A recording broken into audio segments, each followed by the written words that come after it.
कैसे मेरे प्यारे बच्चों, मैं आशीष आप सभी का फिर से स्वागत करता हूं आपके अपने परिवार तक्षशिला यूके में। देखिए, उत्तराखंड का बजट बहुत बहुत महत्वपूर्ण है आगामी परीक्षाएं जो हमारी होने वाली हैं उनके लिए।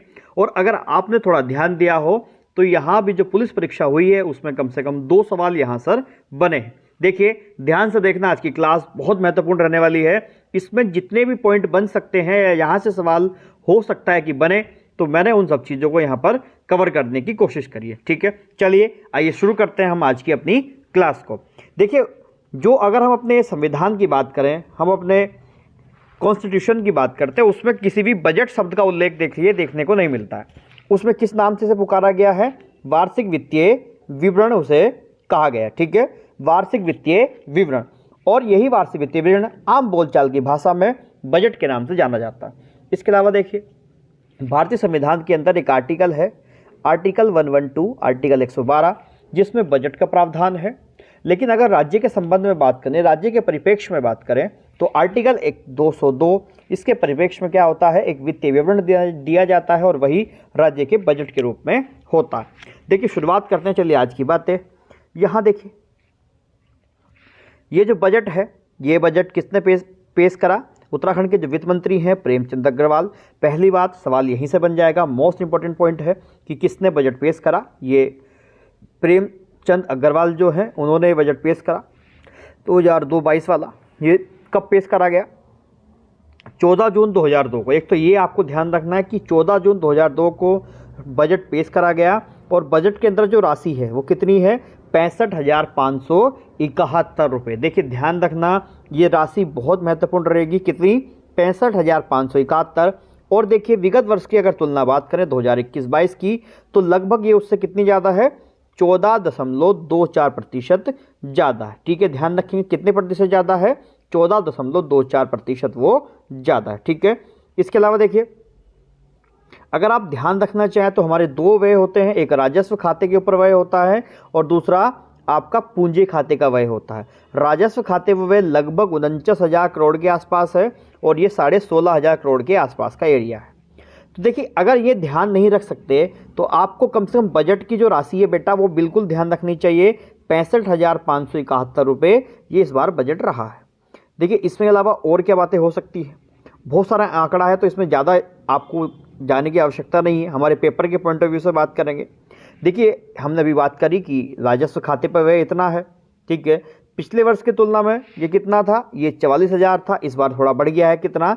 लगभग 5,000 करोड़ रुपए अधिक व्यय अनुमानित हुआ है। ठीक, इसके अलावा अगर आपका पूंजी खाते की बात करें तो पूंजी खाते पर लगभग 3200 करोड़ रुपए ज़्यादा अनुमानित हुआ है। ठीक, देखिए, इसके अलावा हम बात करेंगे कुल प्राप्तियों में पूंजीगत प्राप्तियां इतनी हैं। ये कुल प्राप्ति हैं जो हमारा राजस्व इकट्ठा हुआ है इस बार 51,474 करोड़ रुपए। राज्य कर कितना है? वो 15,370 है। केंद्रीय करों का राज्य में कितना है? वो 9,130.16 करोड़ रुपए है। बजट की बात करें कि बजट 2022-23 में जो बताया गया है कि राज्य कर में जो परिवर्तन दिखाई दिया है वो लगभग कितना है? 8.84% की वृद्धि हुई है हमारे राजस्व में। ये इंपॉर्टेंट बात पेपर के लिए हो सकती है। इसके अलावा देखिए, लोक लेखा खाता आपको ज़्यादा ध्यान रखने की जरूरत नहीं है। आप राजकोषीय घाटे में थोड़ा सा आइडिया लगा सकते हैं कि राजकोषीय घाटा जो अनुमान लगाया गया है वो कितना? लगभग 8,984 करोड़ रुपए के आसपास अनुमान लगाया गया है, तो आप ये देख सकते हैं। इसके अलावा ये हमें देखने की आवश्यकता इसमें है नहीं। थोड़ा सा आपको जो ध्यान रखना चाहिए वो ये रखना चाहिए। देखिए, इसमें जो थोड़ी सी हमने बात करी है, ये उत्तराखंड सरकार के वर्ष 2022-23 के दौरान विभिन्न स्रोतों से प्राप्त होने वाले संसाधनों की संरचना है। देखिए, अगर हम बात करते हैं कि उत्तराखंड में जितना भी पैसा आया है, जितना राजस्व इकट्ठा हुआ है, ये इंपॉर्टेंट बात हो सकती है। वो राजस्व अगर आप देखोगे तो सबसे ज़्यादा किससे आया है? एक तो केंद्र से अनुदान राशि जो आई है, एक तो आपको वो ध्यान रखना है। कहाँ चला गया? ये रहा, केंद्र से अनुदान राशि जो आई है एक तो वो ध्यान रखनी है। इसके अलावा देखो, केंद्र से अनुदान राशि जो आई है ये लगभग 32% है। अगर मैं और इसे हल्का सा छोटा कर लेता हूँ, ठीक है। इसके अलावा देखो, अनुदान राशि के अलावा अगर हम बात करेंगे तो स्वयं का जो कर है, जो राज्य का कर है वो लगभग कितना है? 23.48% है। ये सबसे ज़्यादा कमाई का हमारा साधन है। ठीक है, तो ये ध्यान रखेंगे आप।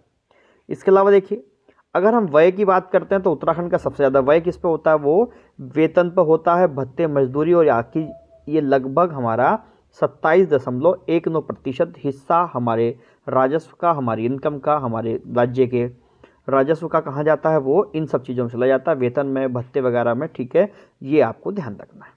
इसके अलावा देखिए इसमें और क्या परिवर्तन, यहाँ ये कुछ ऐसे आंकड़े हैं जो पिछले वर्षों से संबंधित है, इनकी ज़्यादा आवश्यकता नहीं है। आप अपने पेपर के पॉइंट ऑफ व्यू से अगर हम बात करें तो हमें जो थोड़ा ध्यान रखना चाहिए वो ये ध्यान रखना चाहिए कि मध्यकालीन राजकोषीय नीति 2022 ये महत्वपूर्ण हो सकती है, इसे देख सकते हैं। देखिए, सबसे पहली बात कि हमने सकल घरेलू उत्पाद की जो जीडीपी जिसे बोलते हैं, देखिए पेपर में सवाल पूछा था कि जीडीपी में सबसे ज़्यादा योगदान किसका है ना, वो आप ध्यान रखिए, वो बजट से ही एक तरीके से आपका सवाल था। इसके अलावा देखिए जीडीपी को मापने के समय हमने जो आधार वर्ष रखा है वो 2011-12 रखा हुआ है, तो ये महत्वपूर्ण बन सकता है कि हम आधार वर्ष क्या रख रहे हैं।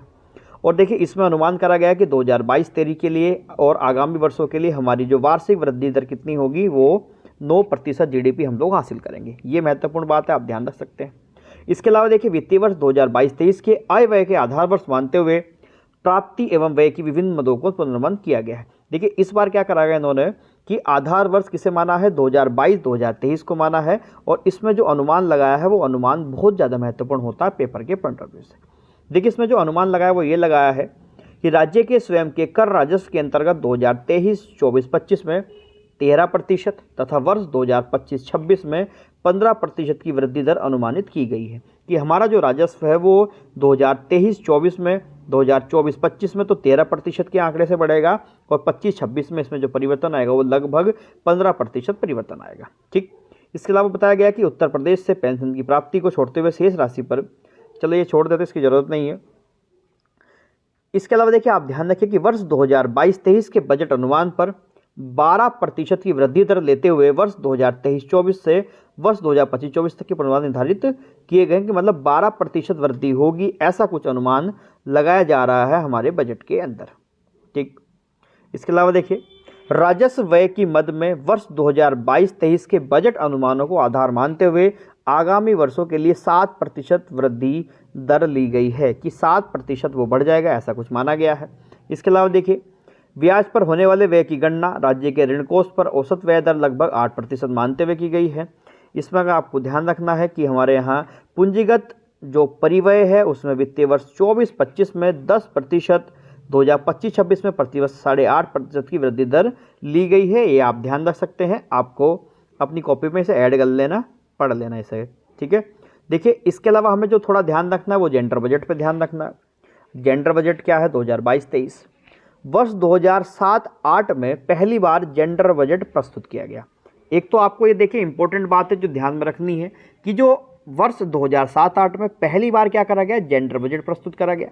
और इस बजट का मुख्य उद्देश्य क्या है कि महिलाओं के विकास एवं सशक्तिकरण की योजनाओं को क्रियान्वित करना और उन्हें गति प्रदान करना, इसका क्या है मुख्य लक्ष्य है। 2021-22 में जेंडर बजट कितना था, वो लगभग 7,783.5 करोड़ रुपए था।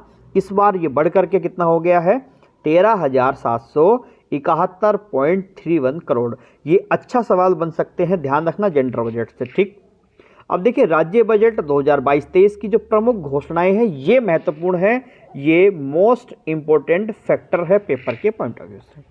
पहली बात, बजट का पेश हुआ 14 जनवरी 2002 को। किसने पेश करा, प्रेमचंद अग्रवाल जी ने पेश करा। तो आप ध्यान रखेंगे इसमें देखिए क्या क्या चीज़ें करी गई हैं, क्या क्या प्रावधान करे गए हैं, क्या क्या घोषणाएं हैं, बहुत ज़्यादा ढंग से देखने की आवश्यकता है और आप मिस मत करना बिल्कुल भी से। देखो कि ई गवर्नेंस पोर्टल की बात करी गई है कि हम लोग क्या करेंगे, ई आकलन करेंगे। ई आकलन का मतलब कि जो जितने भी विभाग हैं वो किस तरीके से काम कर रहे हैं, उनकी वित्तीय एवं भौतिक प्रगति कैसी है, इसका आकलन करने के लिए हम क्या करेंगे, ई आकलन से इसकी समीक्षा करेंगे। और प्रदेश में 5 करोड़ रुपए की जो परियोजना है जिन्हें ऑनलाइन मॉनिटरिंग के माध्यम से कैपिटल डैशबोर्ड एक तैयार करा जा रहा है, जिस पर हम इसकी समीक्षा करेंगे। एक तो ये ध्यान रखना है आपको। दूसरी बात कि जो अधिकारी व कर्मचारी हैं, इन अधिकारियों व कर्मचारियों को प्रशिक्षण देने के लिए पंडित दीनदयाल उपाध्याय वित्तीय प्रशासन प्रशिक्षण एवं शोध संस्थान इसने अपने कई नामी संस्थाओं के साथ क्या करें हैं, मेमोरेंडम ऑफ अंडरस्टैंडिंग MOU हस्ताक्षरित करे हैं। तो ये आपको ध्यान रखना, ठीक है। इसके अलावा GST को और प्रभावी रूप से लागू करने के लिए यहाँ इसका इस्तेमाल करा गया है। तो आप ये ध्यान रख सकते हैं, GST को प्रभावी रूप से लागू करने के लिए इसका प्रावधान करा गया है।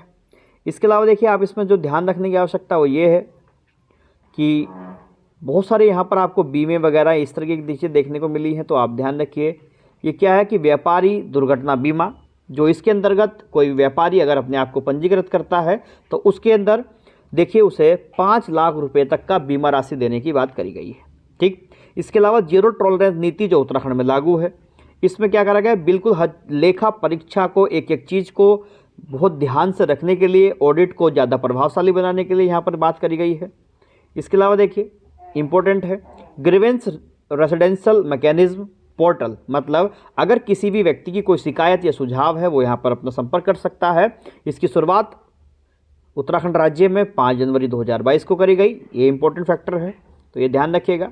इसके अलावा देखिए, इंटरनेशनल ईयर ऑफ मिलेट किसे बनाया जा रहा है, वर्ष 2022 को। मोस्ट इंपॉर्टेंट सवाल है, पूछा जाएगा कि वर्ष 2022 इंटरनेशनल ईयर ऑफ मिलेट के रूप में बनाया जा रहा है, महत्वपूर्ण है। देखिए, इसके अलावा देखिए, जैविक कृषि अधिनियम लागू किया गया है देश में, हमारे राज्य में, जो वर्तमान में कितने हेक्टेयर पर फैला हुआ है, 2.14 लाख हेक्टेयर पर फैला हुआ है। और कुल कृषि क्षेत्रफल इसके अंदर कितना हो जाता है, वो 34% हो जाता है, तो ध्यान रखेंगे। इसके अलावा देखिए, प्रधानमंत्री फसल बीमा योजना के अंतर्गत हमने 4 करोड़ रुपए का यहाँ पे प्रावधान रखा है। प्रधानमंत्री कृषि सिंचाई योजना के घटक ड्रॉप मोर क्रॉप के अंतर्गत 45 से 55% का राज्य सहायता यहाँ पर प्रदान की जा रही है, ध्यान रखेंगे। इसके अलावा देखिए, बहुत इंपॉर्टेंट है, ये इंपॉर्टेंट सवाल बन सकता है कि किसान हितों की रक्षा के लिए उत्तराखंड फल पौधशाला नियमावली, उत्तराखंड फल पौधशाला नियमावली 7 जनवरी 2022 को प्रकाशित की गई, ठीक है। और इसी में देखिए, ध्यान रखिए कि राज्य में स्थापित जो राजकीय उद्यान चौबटिया, रामगढ़ व धनोल्टी हैं, उन्हें हार्टी टूरिज्म के रूप में विकसित किया जा रहा है। किसके, हार्टी टूरिज्म के रूप में। वर्ष 2022-23 के लिए चाय विकास योजना हेतु 18.40 करोड़ रुपए का प्रावधान किया गया है, ये आप ध्यान रख सकते हैं। इसके अलावा देखिए, आपके सेलाकुई के अंदर एक सुगंध पौधा केंद्र बनाया गया है, जिसका लोकार्पण 3 दिसंबर 2021 को माननीय प्रधानमंत्री नरेंद्र मोदी जी ने किया था। बहुत इंपॉर्टेंट है भाई, बहुत ज़्यादा महत्वपूर्ण सवाल बन जाता है, ठीक है। इसका किसने किया था लोकार्पण, प्रधानमंत्री नरेंद्र मोदी साहब ने किया था। ये सेलाकुई के अंदर बनाया जा रहा है, देहरादून में। इसके अलावा देखो, अभी आपने देखा कि सेलाकुई के अंदर जो सुगंध पौधा केंद्र है, ये हाईटेक नर्सरी बनाएगा, और ये प्रतिवर्ष इसमें जो लक्ष्य रखा गया है वो 1 लाख पौध को तैयार करने का लक्ष्य रखा है, ठीक। इसके अलावा देखिए, दीनदयाल उपाध्याय सहकारिता किसान कल्याण योजना, इसके अंतर्गत जो सहायता समूह है उन्हें ब्याज रहित ऋण उपलब्ध कराया जा रहा है। इसके अलावा उत्तराखंड राज्य समेकित सहकारी विकास परियोजना, इसके अंदर लगभग 10,000 भेड़ बकरी पालकों को यहाँ लाभान्वित किया गया है, तो ये आप ध्यान रखेंगे। इसके अलावा देखो, इसमें हम लोग थोड़ी सी और बात करें तो विदेश रोजगार प्रकोष्ठ का गठन किया गया है, जो युवा विदेश में जाकर रोजगार करना चाहते हैं उनके लिए, और इसके अंदर 2022-23 के अंदर 2 करोड़ रुपए का प्रावधान इसमें करा गया है, तो ये ध्यान रख सकते हैं। इसके अलावा देखिए, स्टार्टअप नीति जो देश में लागू भी है, और 128 स्टार्टअप को यहाँ पर मान्यता प्रदान की जा चुकी है। देखिए, अच्छा सवाल बन जाएगा, कितने स्टार्टअप को यहाँ पर मान्यता प्रदान की गई है, तो ये 128 स्टार्टअप जो हैं उन्हें मान्यता यहाँ पर प्रदान की गई है, और उनमें से 30 स्टार्टअप को वित्तीय सहायता भी प्रदान करी जा चुकी है। देखिए, ये अच्छी योजना है सरकार की। सरकार ने क्या किया है कि 1 जनपद 2 योजना जो है वो शुरू करी है, और इसकी शुरुआत कब से हुई है, सितंबर 2021 से। तो आपसे देखिए पूछा जा सकता है कि 1 जनपद 2 उत्पाद योजना कब से शुरू करी गई, ये सितंबर 2021 से करी गई। इसके अलावा देखिए, इसमें क्या है कि 1 जनपद के 2 उत्पादों को चिन्हित करा जाएगा और उसे आगे बढ़ाने की कोशिश करी जाएगी।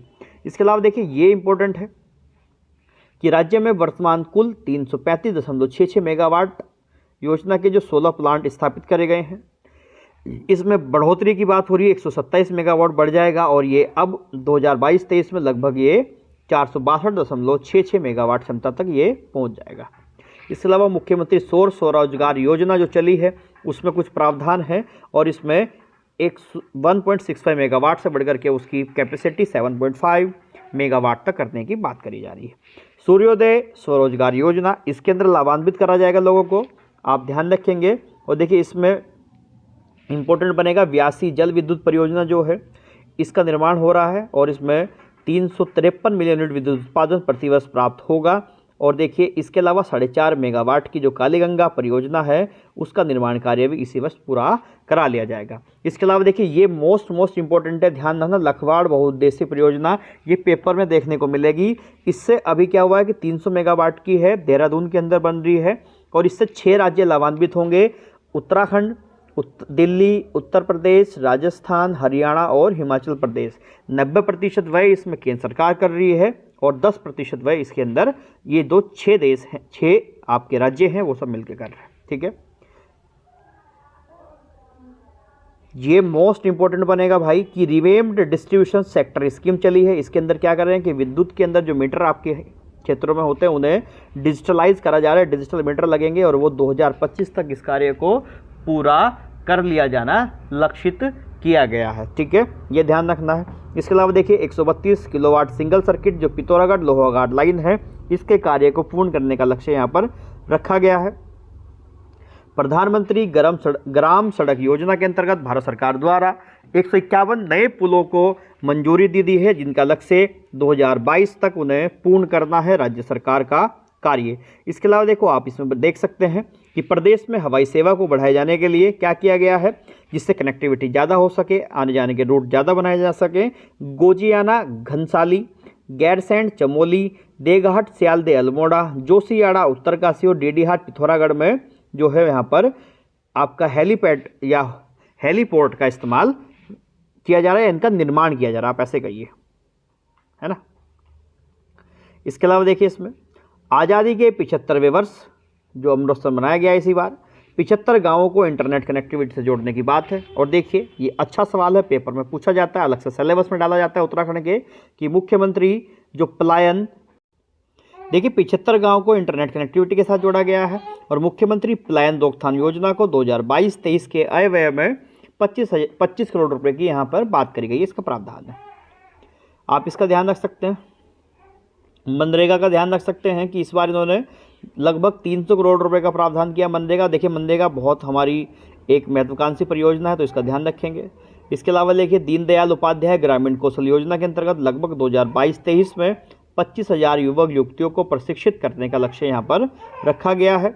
इसके अलावा देखिए ये इम्पोर्टेंट बनेगा बहुत ज़्यादा, आप ये ध्यान रख सकते हैं क्या है कि अटल नवीनीकरण और शहरी परिवर्तन मिशन के अंतर्गत लगभग जो 6 नगर निगम हैं राज्य की उन्हें इस योजना के अंतर्गत शामिल करा गया है, जो देहरादून, हरिद्वार, रुड़की, काशीपुर, रुद्रपुर और हल्द्वानी काठगोदाम। ठीक है, पर्यटन नगरी नैनीताल को भी इसके अंदर शामिल किया गया है। तो ध्यान रखिए योजना अंतर्गत 75% कार्य पूर्ण हो गए हैं, बाकी कार्य भी लगातार यहाँ पर चल रहा है। इसके अलावा देखिए आप ये ध्यान रख सकते हैं कि मिशन वात्सल्य भावना से मुख्यमंत्री वात्सल्य योजना के अंतर्गत लगभग 44 बच्चों को शिक्षा स्वास्थ्य पुनर्वास की बात हुई है। पीएम केयर्स योजना के अंतर्गत 44 बच्चे हैं और लगभग 4057 बच्चे जो 3,000 रुपये प्रति माह यहाँ पर उपलब्ध कराए जा रहे हैं, तो ये ध्यान रखेंगे।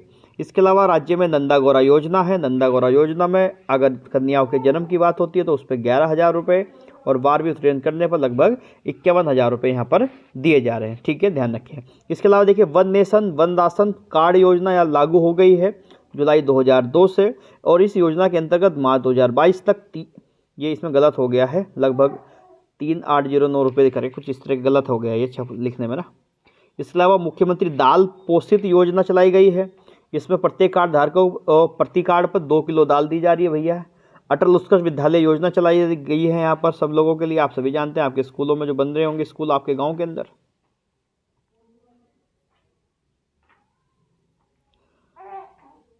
सबके देखिए मुख्यमंत्री हुनर योजना है, ये ध्यान रखेंगे। ये हुनर योजना किसके लिए है? अल्पसंख्यक समुदायों के आर्थिक विकास के लिए इस योजना को क्रियान्वित किया जा रहा है, ये महत्वपूर्ण है। मुख्यमंत्री हुनर योजना।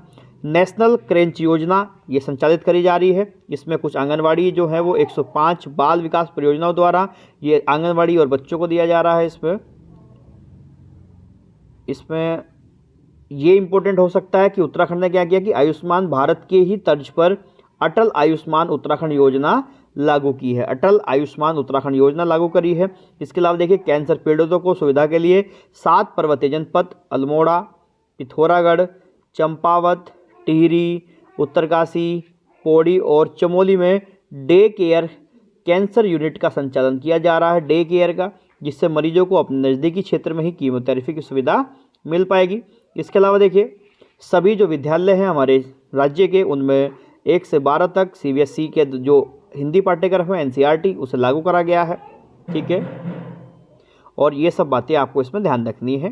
ठीक, इस बार इसे क्या करा जा रहा है कि पिछड़ी जनजाति को क्या करा गया है कि यहाँ पर इस बार जो 9 से कक्षा 12 तक है उन्हें निःशुल्क पुस्तकें उपलब्ध कराई जा रही हैं। ठीक है, तो ये आप ध्यान रख सकते हैं। देखिए बजट में इतनी बातें, इसके अलावा आर्थिक समीक्षा की बात करेंगे तो आर्थिक समीक्षा में हम और चीज़ें देखेंगे।